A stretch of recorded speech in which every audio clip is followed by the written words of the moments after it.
चौपाइयों को याद कर लो और घर से जब आप निकलो, निकलते समय घर से पहले दाहिना पैर देहली के बाहर रखो।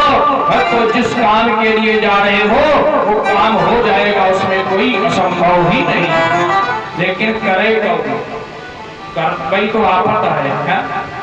आजकल भाई साहब ड्यूटी जा रहे हैं, घर से बाहर निकले, गाड़ी निकाली, गाड़ी पूछने लगे, तब तक देवी जी अपने बच्चे को लेके आती तो बोलती बेटा बेटा पापा ड्यूटी जा रहे, पापा से हाय हाय करो, हाय हाय।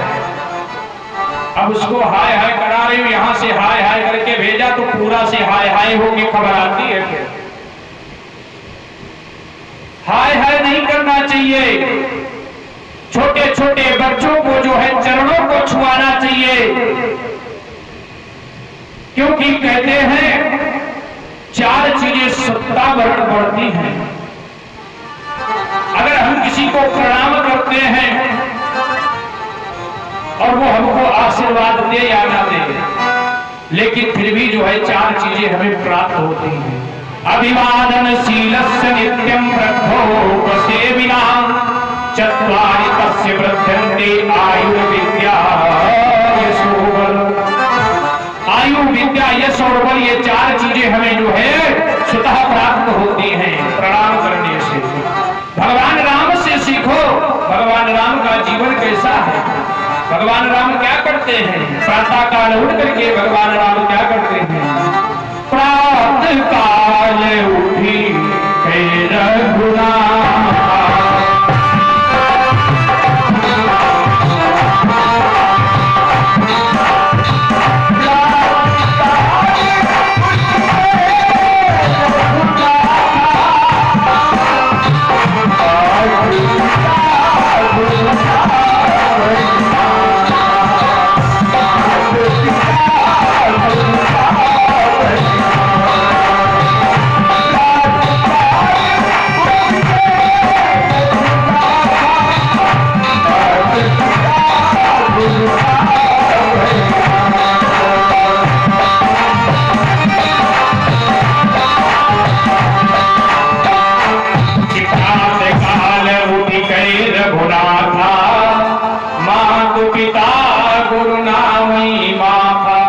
भगवान राम प्रातः काल उठ करके माता पिता और गुरु को प्रणाम करते हैं। लेकिन आजकल के चाचा जी राम जी कैसे पता कि 8 बजे कुंभकर्ण जागे। आजकल 8 बजे पहले आंखें नहीं खुल रही है, काय खुले? जब 2 बजे तक फेसबुक चलेगा तो 8 बजे से पहले कहाँ उठोगे कि 8 बजे कुंभकर्ण जागे और बीड़ी पान मसाला ढूंढने लागे। आंखें खोलते ही जो है दुकान पे पहुंच जाते हैं। तो कहते हैं कि भगवान के राम के आदर्श को अपनाओ, क्योंकि प्रणाम करने से 4 चीजें जो है स्वतः बढ़ जाती हैं। आज ब्रह्मा जी ने जो है भगवान के चरणों को जिस समय धुला है, आज वहीं से जो है भगवान समय आने पर ब्रह्मा जी के उस कमंडलों से गंगा जी निकली है। और आपने सुना होगा चाचा जी, गंगा जी का एक नाम है विष्णुपदी। विष्णुपदी नाम है क्योंकि भगवान विष्णु के चरणों से निकली, इसलिए विष्णुपदी कहलाया कि हरि के चरणन ते प्रगटाई और पासो हरि कन्या कहलाई। भगवान नारायण के चरण से प्रकट हुई है, इसलिए इनका नाम है विष्णुपति।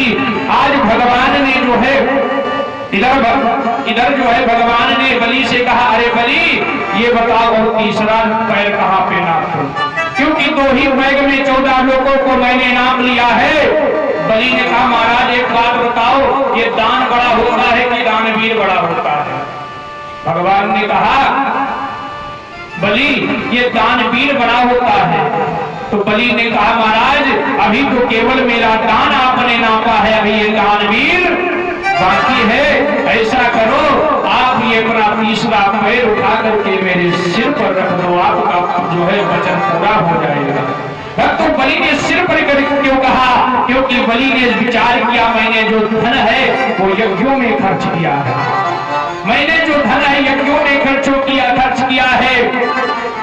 अब ये हमारा जो शरीर बचा है ये अभिमान से बचा है, तो परमात्मा अगर अपना पैर हमारे सिर पर रख दे तो ये हमारा अभिमान भी चूर हो जाए, नष्ट हो जाए। मानो इसलिए अपने सिर पर कहा। भगवान ने आज उसी समय अपना तीसरा पैर बलि के जो है सिर पर रखा है, वो वरदान जो है आज संकल्प पूरा हुआ। बलि ने जिस समय संकल्प पूरा हुआ भगवान ने कहा बलि अगर तुम मांगना चाहो तो मांग लो। बलि ने कहा अच्छा अभी मांगने आए थे और अब हमसे कह रहे हो मांग लो, कि लाज नहीं है मांगने में और त्रिभुवन पति अधिकारी से मर्यादा यह कहती है क्या मांगू भीख भिखारी। अभी तो आप भिखारी बनकर के आए थे हमारे दरवाजे पे प्रभु, कि ऐसे जो दानी हते प्रभु जी तो काहे को हाथ पसारो तो पाही। अगर इतने बड़े दानवीर थे तो आकर के काहे हमारे दरवाजे पे आपने हाथ पसारे। कि ऐसे जो दानी हते प्रभु जी तो काहे को हाथ पसारो तो पाही। और आए हते बामन बन के कि प्रभु जी बलि के द्वार पे कछु मिली है नहीं। अब क्यों ऐसी बात करो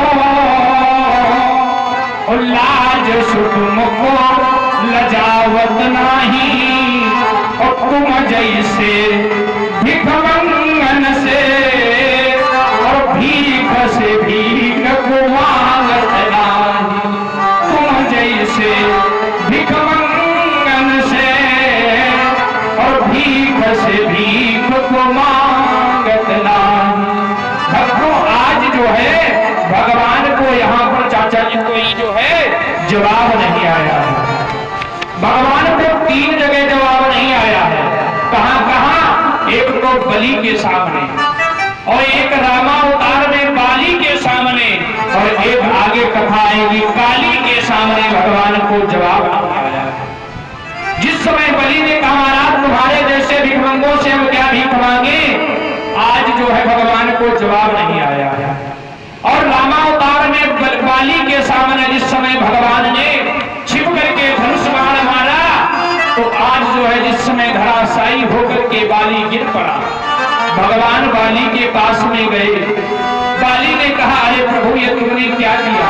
आपका तो धर्म के लिए अवतार होता है कि धर्म हेतु अवतार हो गोसाई हमारे उमोई व्याध की नाई। आपका तो केवल धर्म के लिए अवतार होता है, लेकिन ये बताओ आपने मुझको क्यों मारा? मेरा कौन सा अपराध था? भगवान ने कहा अरे बाली ने कहा प्रभु हमारा कौन सा अपराध था जो तुमने हमारे एक भाई से प्रेम किया और हमको छिप करके मारा? कि मैं बैरी सुग्रीव प्यारा अवगुण कवन नाथ मोहि मारा। ऐसा कौन सा अपराध है जो आपने मुझको मारा? भगवान ने कहा अरे बाली तुमको मालूम नहीं, तुमने शास्त्र के विरुद्ध कार्य किया है। बाली ने कहा महाराज कौन? कहा तुमने अपने भाई की पत्नी को जो है अपने कब्जे में कर लिया है और तुम्हें नहीं मालूम है शास्त्र क्या कहता है कि अनुज बधू और भगनी सुत नारी और सुन सट कन्या समय चारी। छोटे भाई की पत्नी हो, बहन हो, सुत की जो है वो सुत की पत्नी हो, इन 4 नहीं कुदरती बिलो गई जोई और पाही बधे कछु पाप न होई। अगर ये चार लोगों को कोई कुदृष्टि से देखता है तो उसका वध कर दिया जाए तो पाप नहीं लगता है। बाली ने कहा, अरे महाराज ये बताओ, ये जो धारा तुम लगा रहे हो ये किसके ऊपर लगती है? राम जी ने कहा, हमारा मानव पर। जिस समय राम जी ने कहा मानव के ऊपर ये धारा लगती है, बाली ने कहा महाराज जब ये धारा मानव योनि पर लगती तो हमारी योनि कौन सी है? कहा मेरी योनि है वानर की, तो आपकी धारा यहाँ पर कुछ काम नहीं करेगी। भगवान को नहीं जवाब आया। भगवान ने आज पैतरा बदला है। भगवान ने कहा क्या कि मूढ़ कोई अतिशय अभिमाना और नारी सिपावन कर सिर काना। अरे जिस समय तूने अपने भाई की पत्नी को अपने कब्जे में किया था उस समय तुम्हारी पत्नी ने तुमको मना किया था, लेकिन तुमने अपनी पत्नी की नहीं मानी इसलिए तुमको मारा है। बाली ने कहा महाराज एक बात बताओ, तुम्हारे पिता दशरथ ने अपनी पत्नी की मानी है तो तुम जंगल जंगल भ्रमण कर रहे हो, और तुम्हारी पत्नी सीता ने की बात तुमने मानी तो सीता जी को खोजते घूम रहे हैं। ये परंपरा तुम्हारे में चली। अरे कहीं जो है सोने का मृग होता है, उन्होंने कहा तुमने मान लिया तो कहा ये परंपरा तुम्हारे यहाँ चलती होगी, हमारे यहाँ नहीं चलती है। भगवान को फिर भी जवाब नहीं आया है कि सुनहु राम स्वामी सन और चली न चातुरी तो मोरी और प्रभु अजहु पापी अंतकाल गति थोड़ी। आज जो है भगवान ने कहा मैंने सुग्रीव से जो है इसलिए मित्रता की है कि जो है वो हमारी पत्नी को हमसे मिला देंगे। बाली ने कहा महाराज अगर आपने मित्रता हमसे की हुई होती तो सूर्यास्त तब होता जब आपकी पत्नी आपके पास होती। उस कायर गीदड़ के अंदर इतनी ताकत कहाँ जो तुम्हारी पत्नी से तुमको मिला दिया देगा। और जब पत्नी की मिलाने की बात कही तो भगवान क्या कहते हैं, कहु बाली तुम देई जियाई। जब पत्नी को मिलाने की बात कही तो कहते कहो बाली तुमको जीवित कर दो। बाली ने कहा महाराज अब जीवित नहीं होना चाहता हूं। क्यों? क्योंकि जन्म जन्म मुनि यतन कराही।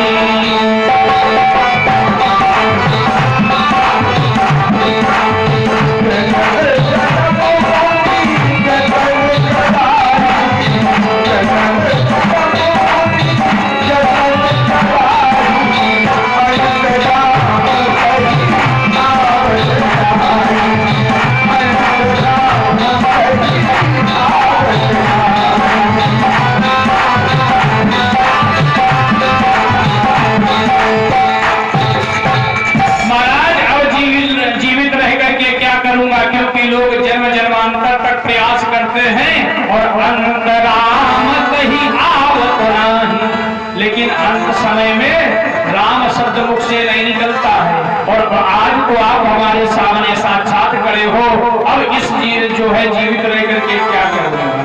आगे आएगी कथा बताऊंगा। एक जगह भगवान को जवाब नहीं आया, कहा काली के समय, इस समय समुद्र कालियानाग को परमात्मा ने नाथा है, उस समय भगवान को जवाब नहीं आया।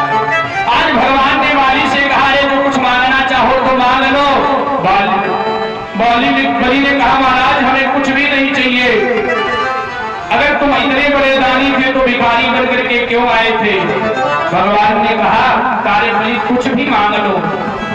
बलि ने कहा नहीं महाराज हमें कुछ नहीं चाहिए। भगवान ने कहा जाओ हम तुमको सुतर लोक का राज्य देते हैं, सुतर लोक में तुम जो है राजा बनो जाकर के और तुम अमर हो जाओगे।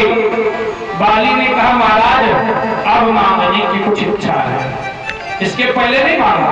जब भगवान ने सुतर लोक का राजा बना दिया तो कहा महाराज अब मांगने की कुछ इच्छा है। भगवान ने कहा हम तो पहले ही कह रहे थे मांग लो। बलि ने कहा महाराज ऐसा करो कि आप जो है जिस दरवाजे से हम निकले उस दरवाजे पे तू हमको दर्शन दो। भगवान ने कहा अच्छा, इसका मतलब हम तुम्हारी पहरेदारी करेंगे। बलि ने कहा हमने तो नहीं कहा तुम पहरेदारी करो, हमको दर्शन दो। भक्तों, आज बलि जो है चाचा जी वहां से चराचर लोक में जाकर के 52 दरवाजों का जिस समय महल बनाया, जिस समय 52 दरवाजों का महल बनाया है, आज भगवान हाथ में डंडा लेकर के 52 दरवाजों पे टहल रहे हैं। अब न जाने कैसे बलि जो है किधर से निकल आवे और भगवान जो है टहल रहे हैं। बलि न जाने किधर से निकल आए। पहरेदारी अगर दर्शन ना हुए तो ड्यूटी की छुट्टी लग जाएगी। आज इधर क्या हुआ, नारद जी को पता चला। नारद जी ने बड़ी वीरा को उठाया और नारायण नारायण का गुणानुवाद करते हुए मैया लक्ष्मी के पास जिस समय पहुंचे हैं आए नारायण जी।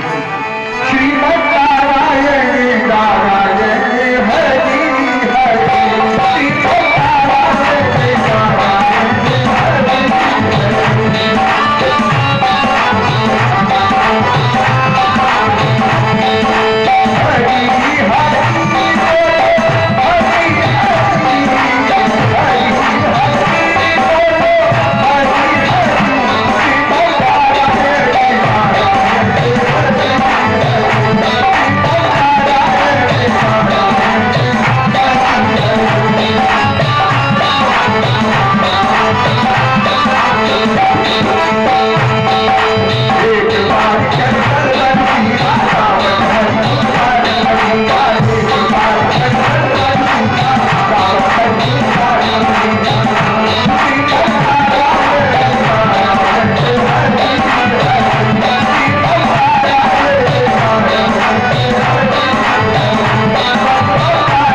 मैया ने कहा नारद खुश रहो।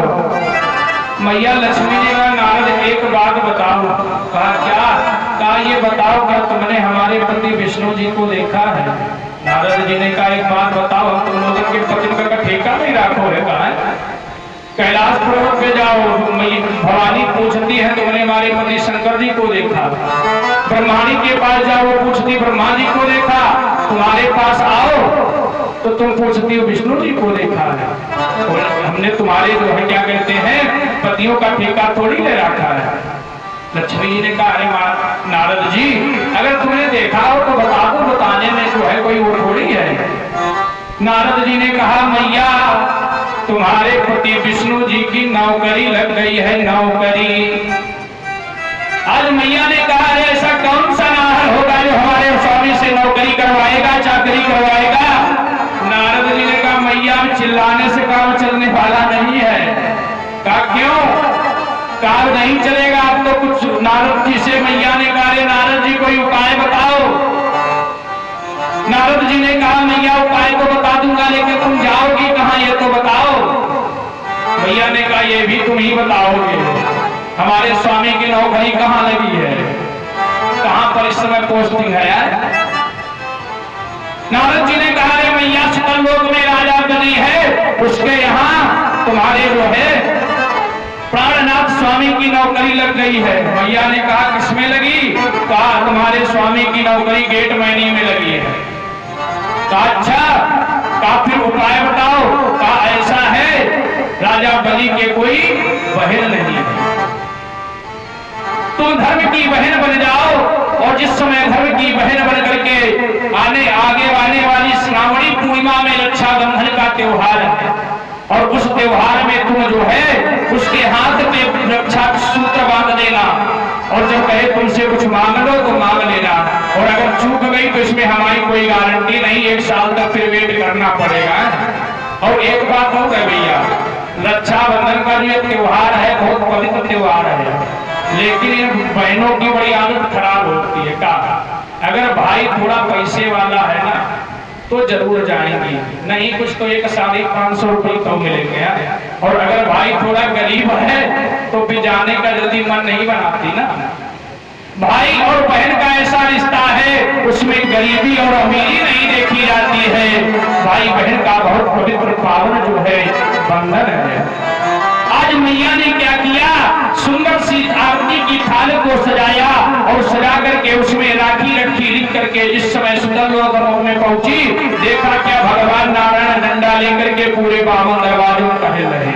लक्ष्मी जी ने कहा रुको रुको रुको। भगवान नारायण ने कहा रे देवी अभी नहीं रुक सकता हूँ। कहा क्यों?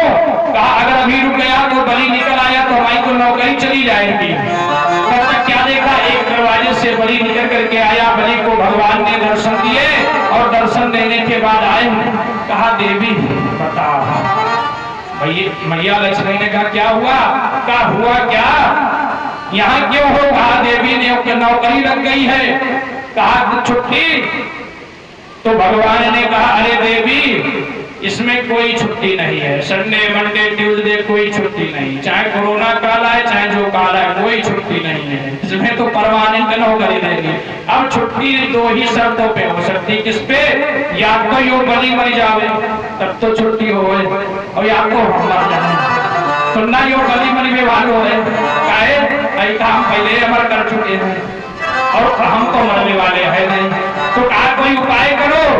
आज मैया लक्ष्मी और आगे बढ़ी, आवाज लगाई अरे भैया। बलि ने सोचा हमारी कौन बहन है? मैया लक्ष्मी ने कहा मैं तुम्हारी धर्म की बहन हूं, तुम्हारे कोई जो है भाई नहीं है, मैं बहन नहीं है, इसलिए तुम्हारे राखी बांधने के लिए आई हूँ।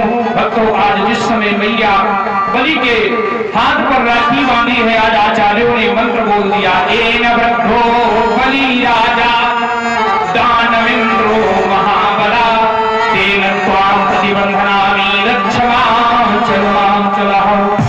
आज जिस समय हाथ पे राखी बांधी और आज जो है मैया राखी बांधते हुए मैया लक्ष्मी क्या कहती हैं, अरे भैया मेरे राखी के बंधन को